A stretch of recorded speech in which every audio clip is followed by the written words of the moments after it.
Hi అండి. ఈరోజు బీరకాయ రొయ్యలు కర్రీ చూద్దాం ఎలా చేసుకోవాలో.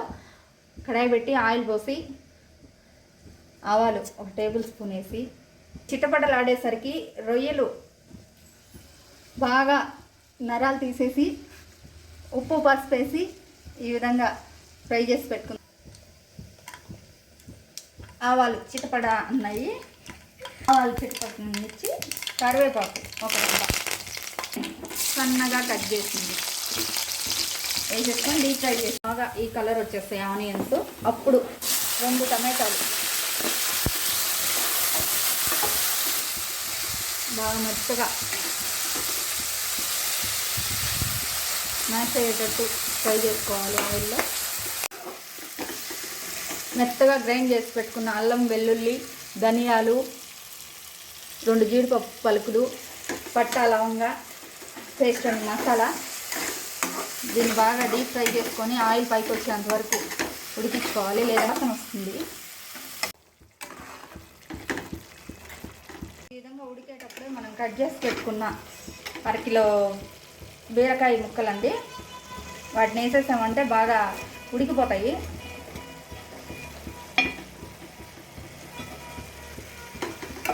కిలో రొయ్యలకి 1/2 కిలో బీరకాయలు వేసానండి. చూడండి, కిలో రొయ్యలు 1 కప్పు కూడా రాలేదు. అది ఉడుకుతున్నప్పుడే కిలో చూడండి బాగా ఉడికిపోయింది.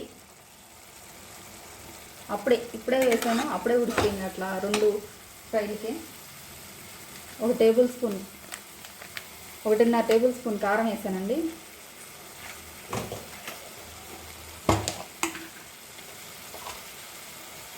½ టేబుల్ స్పూన్ పసుపు, తగినంత ఉప్పు అండి. ఆల్రెడీ మనము దాంట్లో వేసుంటాము రొయ్యల్లో, అందుకని మసాలాకి తగినంత ఉప్పు మాత్రమే వేసాను. ఉప్పు మళ్ళీ అడ్జస్ట్ చేసుకొని చూసి వేయచ్చు, కానీ ఎక్కువైతే ఇబ్బంది అవుతుంది. అందుకోసము సెపరేట్ అయిపోయినప్పుడు మనం బిఫోర్గా వాటర్ అంతా చేసేసిన రొయ్యలు తీసి దీంట్లో కలిపేయడమేనండి.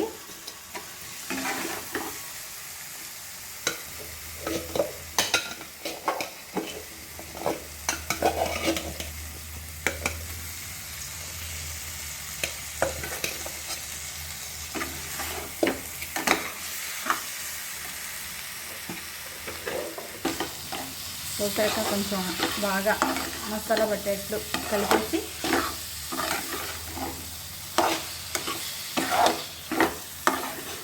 ఒక గ్లాస్ వాటర్ పోసేసి వదిలేసామంటే బాగా బాయిల్ అయిపోతుందండి. మసాలా అంతా రొయ్యలు పట్టేస్తుంది.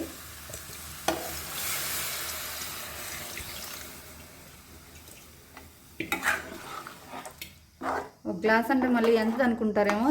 ఇట్లా ఈ విధంగా రొయ్యలు మునిగేంత వరకు పోసుకుంటే చాలు. మసాలా అంతా ఉడికేటప్పుడు రొయ్య ముక్కలకి బీరకాయలకి బాగా పట్టేస్తుంది. చూడండి, ఆయిల్ అంతా సపరేట్ అయిపోయింది. రొయ్య కూడా బాగా పట్టేసింది మసాలా. లాస్ట్లో కొంచెం కొత్తిమీర గార్నిష్ చేసి ఆపేసుకోవడమేనండి.